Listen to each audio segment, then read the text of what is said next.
یہ کوئی بھی بندہ میرے خیال میں نہیں اپناتا، 99% لوگ اس کو فالو نہیں کرتے، لیکن میں آپ کو سجیسٹ کروں گا کہ اس کو فالو کرنا ہے،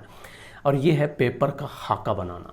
خاکہ بنانے سے مراد یہ ہے کہ کل آپ کا پیپر ہے تو آج ہی آپ بیٹھ کر ایک سکیچ بناتے ہیں۔ اسکیچ کس چیز کا؟ کہ آپ نے جتنی تیاری کی، جو بھی آپ کو یاد ہے، اس کو آپ لکھیں گے کیسے، ایک صفحے پہ کتنی ہیڈنگز دیں گے، کتنے شعر لکھیں گے، ایک سوال کے کتنے صفحات آپ نے لکھنے ہیں، یہ آپ کو پہلے سے پتہ ہونا چاہیے۔ کیوں؟ کیونکہ جس دن آپ نے پیپر دینے جانا ہے میکسیمم آپ کے پاس 3 گھنٹے ہوں گے، اور کچھ پیپرز ایسے بھی ہوتے ہیں جن میں 2 گھنٹے آپ کے پاس ہوتے ہیں، تو ٹائم مینیج وہاں پر نہیں ہوتا، چونکہ وہاں ہوتا یہ ہے کہ جو سوال ہمیں اچھا آتا ہے اس کے لیے ہم 7 صفحے لکھ دیتے ہیں، 6 صفحے لکھ دیتے ہیں، اور اس سے اگلے سوال ایک صفحے کے، اور جو آخری سوال آتا ہے اس کو تو بس ہم جلدی جلدی میں، اور وہ ہمیں خود بھی نہیں سمجھ آتی اگر ہم دوبارہ اس کو پڑھیں، پڑھنے کا تو خیر وقت ہی نہیں ہوتا، اگر پڑھیں تو ہمیں خود بھی نہیں سمجھ آئے گی، تو ایگزامینر کو کیسے سمجھ آئے گی، وہ ہمیں کس طرح نمبر دے گا؟ تو اس لیے اعتدال کے ساتھ آپ نے چلنا ہے، اور سکیچ پہلے سے بنا لینا ہے۔ ایک دن پہلے ہی سوچ لیا کہ اس سوال کی میں نے اتنی ہیڈنگز دینی ہیں، اس صفحے پہ اتنا دینا ہے، اور میں نے میکسیمم 4 صفحے لکھنے ہیں، دوسرے کے بھی 4 لکھنے ہیں، تیسرے کے بھی لکھنے ہیں، 5ویں کے بھی لکھنے ہیں۔ اچھا، اس کے لیے میں آپ کو ایک مثال دے دیتا ہوں۔ ریسنٹلی میرا ایگزام ہوا، وہ ایم فل لیول کا تھا، تو میری عادت ہے جس طرح یہ سکیچ بنا کے جانے کی، تو میں نے پہلے ہی سوچا ہوا تھا کہ 4 سے 5 صفحے میں نے لکھنے ہیں، تو میں نے 4 صفحات پہ پہلے کا بھی جواب لکھا، دوسرے کا بھی لکھا، تیسرے کا، اسی طرح 4 سوال تھے ان کا لکھا۔ اسی طرح ایک اور دوست تھا، تو اس نے جو جواب لکھا وہ ٹوٹل 1.5 صفحے کا لکھا۔ 1-2 ایسے بھی سوال تھے جس میں 1.25 صفحہ اس نے لگایا، صفحے سے مراد ایک سائیڈ ہے، وہ جو پیج آپ کو ہوتا ہے ایک سائیڈ میں کہہ رہا ہوں، 2 سائیڈیں نہیں، ایک سائیڈ۔ تو اس نے 1.5 صفحہ لکھا اور میں نے 4 لکھے۔ جب ہمارے نمبر آئے، چونکہ سیمیسٹر سسٹم میں نمبر جلدی آ جاتے ہیں، جلدی چیک ہو جاتے ہیں پیپر، تو میرے اور اس کے نمبروں میں 1-2 نمبروں کا فرق تھا، اس کے زیادہ تھے۔ ایک پیپر میں ایسا تھا کہ ہمارے برابر تھے، اور ایک پیپر میں اس کے 1 یا 2 نمبر مجھ سے زیادہ تھے۔ اب ایسا کیوں ہوا؟ اس نے جو 1.5 صفحہ لکھا وہ جامع لکھا، یعنی ساری کی ساری باتیں جو سوال کے بارے میں اس سے پوچھی گئی تھیں وہ اس نے 1.5 صفحے میں لکھ دیں، اور میں نے وہی باتیں 4 صفحے لیے۔ اس کا مطلب یہ ہرگز نہیں ہے کہ آپ نے 1 صفحہ ہی لکھنا ہے یا 1.5 صفحے، اس کا مطلب صرف یہ ہے کہ اس چیز پہ ڈیپینڈ نہیں کرتا کہ آپ نے کتنے صفحات لکھے ہیں، بلکہ ڈیپینڈ اس چیز پہ کرتا ہے کہ آپ کو آتا کتنا ہے۔ 1.5 صفحے کی تو ریکمنڈیشن میں بالکل آپ کو نہیں دوں گا، لیکن یہ دوں گا کہ کم از کم 4 صفحے لکھیں، اور اگر آپ کی سپیڈ اچھی ہے تو 5 لکھیں،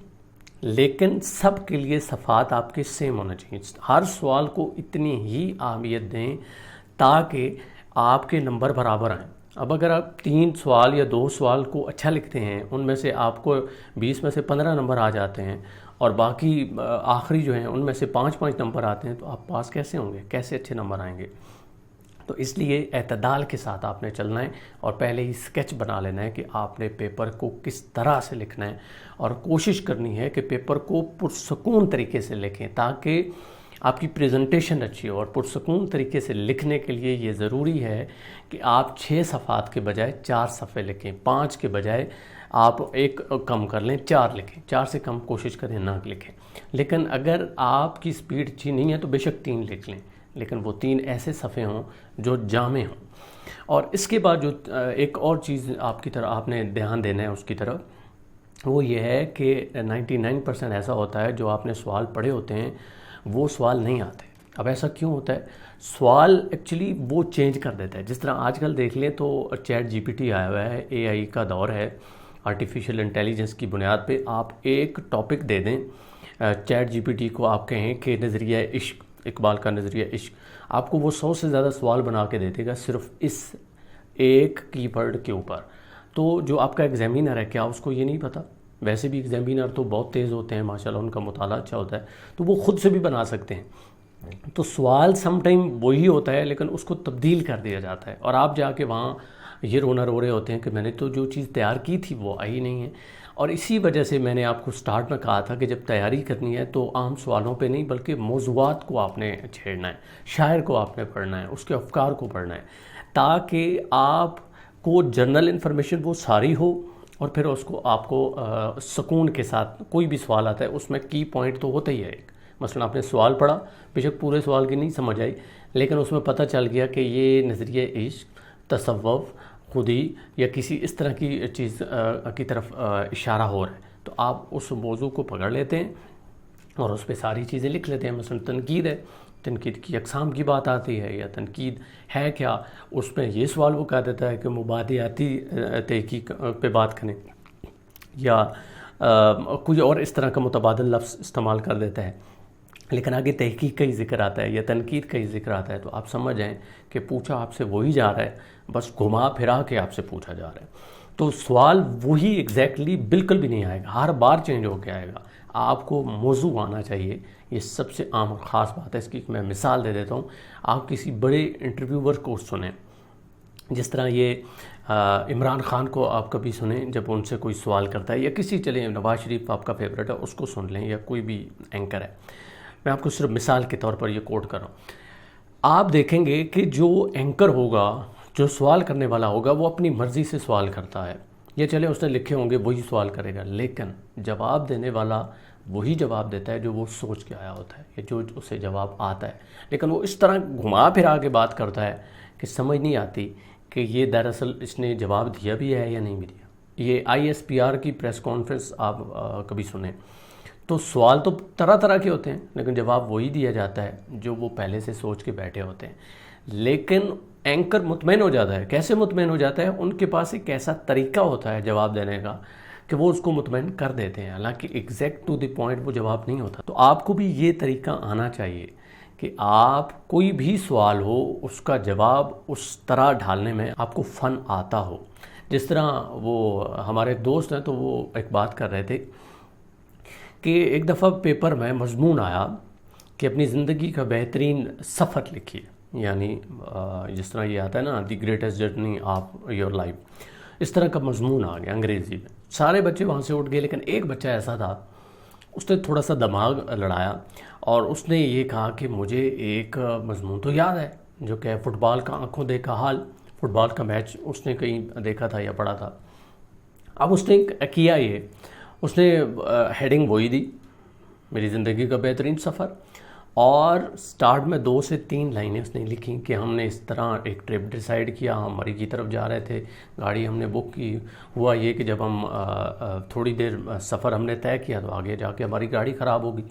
گاڑی سے ہم اترے، ڈرائیور نے کہا وقت لگے گا، ساتھ ایک گراؤنڈ تھا، وہاں پہ فٹ بال کا میچ چل رہا تھا، ہم نے وہ دیکھنا شروع کر دیا، ہم اس میچ میں کھو گئے، آگے سارا وہ میچ چونکہ اس نے یاد ہی وہ کیا ہوا تھا وہ لکھتا ہے، اور اینڈ پہ کہتا ہے کہ میچ ختم ہوا، رزلٹ آ گیا، ہم بڑے خوش تھے، ہم نے چائے پی، اور ساتھ ہی ڈرائیور آ گیا، اس نے کہا کہ گاڑی ٹھیک ہو گئی اور ہم واپس آ گئے۔ اب دیکھیں یہ چیز کیا ہے، اس کا دماغ کلک کیا اور اس نے اس سوال کا جواب دیا وہی جو اسے یاد تھا، مگر ایسی ٹیکنیک سے دیا کہ ایگزامینر کو نمبر دینے پڑے۔ اب ٹیکنیکلی اس کا جواب بالکل ٹھیک ہے، لہٰذا ایگزامینر اس کو نمبر دے گا اور پورے نمبر دے گا، ایسا نہیں ہو سکتا کہ وہ اس کے نمبر کاٹے گا۔ تو آپ کو بھی یہ طریقہ آنا چاہیے کہ جو مرضی وہ سوال پوچھ لے، آپ نے وہی لکھنا ہے، کیونکہ آپ کو یاد ہی وہی ہے، آپ کو جو یاد ہے آپ نے وہی لکھنا ہے، بس ٹیکنیک ایسی اپنانی ہے، پہلا پیراگراف اس طرح سے لکھنا ہے کہ اس کو لگے کہ یہ ادھر ہی جا رہا ہے۔ مثلا آپ سے پوچھی گئی تنقید کی اقسام، آپ کو نہیں پتا یا آپ کو 1-2 آتی ہیں، آپ کو یہ پتہ ہے کہ تنقید ہوتی کیا ہے، اس کا طریقہ کار کیا ہے، تو آپ شروع ہی ایسے کریں، آپ پہلی لائن میں لکھ دیں کہ تحقیق کی اقسام پہ جانے سے پہلے ہمیں یہ پتہ ہونا چاہیے کہ تنقید یا تحقیق ہوتی کیا ہے، اس کا طریقہ کار کیا ہے، پھر ہم آگے چل کے تو اینڈ پہ 1-2 جو آپ کو یاد ہیں وہ آپ لکھ دیں، یا اس وقت ہو سکتا ہے دماغ میں آ جائیں۔ تو آپ نے ایک تمہید باندھ دی اور اس کے بعد آپ نے جواب دے دیا، لیکن اس تنقید یا تحقیق کا وہ جو کی ورڈ آیا تھا اس سے ریلیٹڈ ہی دیا۔ یہ نہیں کرنا کہ تنقید آیا ہے تو بیچ میں فلسفہ خودی کو یا کوئی اور وہاں پہ آپ چھوڑیں، ایسا تو ممکن ہی نہیں ہے، اس سے ریلیٹڈ ہی لکھنا ہے، لیکن وہ لکھنا ہے جو آپ کو یاد ہے۔ یقیناً 100% تو سب کو نہیں ہوتا۔ تو 3 چیزیں اسٹوڈنٹس میں نے آپ کو بتائی ہیں۔ سب سے پہلے کہ تیاری کیسے کرنی، میں نے کہا کسی کے نوٹس پہ بھروسہ نہیں کرنا، بالکل نہیں کرنا، آپ نے موضوع کو پڑھنا ہے، شاعر کو پڑھنا ہے، عنوان کو پڑھنا ہے، اور اس سے ریلیٹڈ عام چیزیں، عام اشعار خود لکھ لینے ہیں، نوٹ کر لینے ہیں، اور شعر جو ایزی لگے وہی لکھ لینا ہے، اس سے ریلیٹ جو کرتا ہے۔ اور اس پہ میکسیمم آپ کا 1 گھنٹہ لگے گا، 2 گھنٹے لگیں گے اگر آپ لکھیں گے، بجائے کہ لوگوں سے نوٹس مانگنے کے یا ان کے در پہ جانے کے یا ان کو پیسے دینے کے. یہ کام خود کریں. اور دوسرا میں نے کہا خاکہ بنائیں کہ پیپر کو لکھنا کیسے ہے. اگر آپ کے پاس خاکہ نہیں ہے، اسکیچ نہیں ہے، کچھ سوچا ہوا نہیں ہے، تو آپ سے ٹائم مینیج نہیں ہوگا اور آپ گلہ کریں گے کہ مجھے تو پیپر آتا بھی تھا اور میں اس کو پریزنٹ نہیں کر پایا. اور اس میں چونکہ سب سے عام یہ ہوتا ہے کہ آپ کی پریزنٹیشن اچھی ہو، تو پریزنٹیشن اسی صورت میں اچھی ہوتی ہے جب آپ سکون سے پیپر لکھیں، اور سکون سے وہی لکھ سکتا ہے جس کی پہلے سے پلاننگ ہو. اور آخری بات میں نے یہ کہی کہ سوال کا جو جواب ہے وہ دینا آپ کو آنا چاہیے. تھوڑا سا مائنڈ استعمال آپ نے کرنا ہے. ٹو دا پوائنٹ یہ نہیں ہو سکتا کہ ایگزیکٹلی جو سوال پچھلے پیپر میں آیا تھا وہی آئے گا اور آپ نے اسی کا جواب رٹا ہوا ہے. جواب وہی لکھنا ہے، بس طریقہ کار آپ کا ڈفرینٹ ہونا چاہیے. تو امید ہے اس ویڈیو لیکچر سے آپ بہت کچھ سیکھیں گے. مجھے دیجیے اجازت. اللہ نگہبان.